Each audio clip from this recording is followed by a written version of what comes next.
Netanyahu আসলে কত বিতর্কিত। দেখেন, নিজের অসুস্থতা পর্যন্ত সে গোপন রাখছে। কেন রাখছে?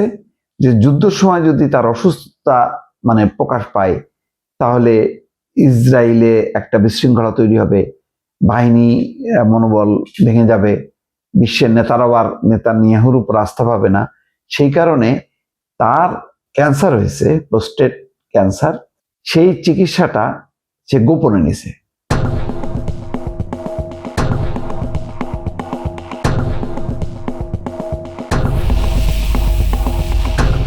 প্রকাশ করেনি। মাঝখানে আপনাদের নিশ্চয়ই মনে আছে যে বলা হচ্ছিল যে নেতানিয়াহু কোথায়, তাকে দেখা যাচ্ছে না কেন। কেউ কেউ বলছিল যে তাহলে কি ইরান থেকে আসা ক্ষেপণাস্ত্রের আঘাতে সে মারা গেছে, অথবা একেবারে গহীন গুহার মধ্যে লুকায় আছে। এরকম কিন্তু নানা জল্পনা কল্পনা চলছে। এখন দেখা গেল জেরুজালেমের একটা হাসপাতালে তার অপারেশন হয়েছে এবং বলা হচ্ছে যে তার প্রাথমিক পর্যায়ে একটি ম্যালিগন্যান্ট টিউমার ধরা পড়ে। এর আগে 2024 সালের শেষ দিকে প্রোস্টেট গ্রন্থি বড় হয়ে যাওয়ার কারণে তার একটি অস্ত্রোপচার হয়েছিল। তার মানে অনেকদিন থেকে তার এই প্রোস্টেটের সমস্যা, তারপরে এটা ক্যান্সারের রূপ নেয় এবং বলা হচ্ছে যে জেরুজালেমের হাদাসা মেডিকেল সেন্টারে তার সফল চিকিৎসা হয়েছে। তিনি জানান চিকিৎসা রোগটি পুরোপুরি সেরে গেছে।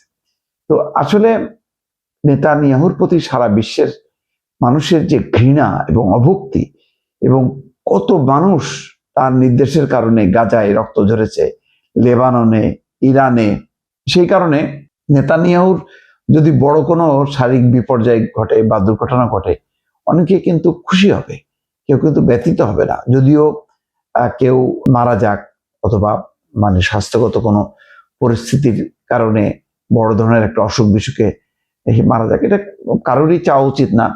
কিন্তু নেতানিয়াহু তো নেতানিয়াহু, তার প্রতি সহানুভূতি হবে এইরকম সংখ্যা ইসরায়েলের ভেতরে কিছু অংশ, আর বিশ্বে যারা এই ধরনের চরম ইহুদি, তাদের মধ্যে হয়তো নেতানিয়াহুর প্রতি আছে, একটা সহানুভূতি আছে বা সমর্থন আছে।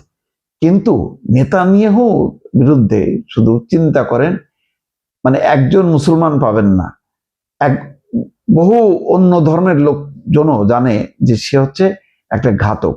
আন্তর্জাতিক অপরাধ ট্রাইব্যুনালে তাকে দোষী সাব্যস্ত করা হয়েছে এবং অনেক দেশে সে ঢুকতে পারবে না। এবং নেতানিয়াহুর শেষ পরিণতি কি হবে কেউ জানে না।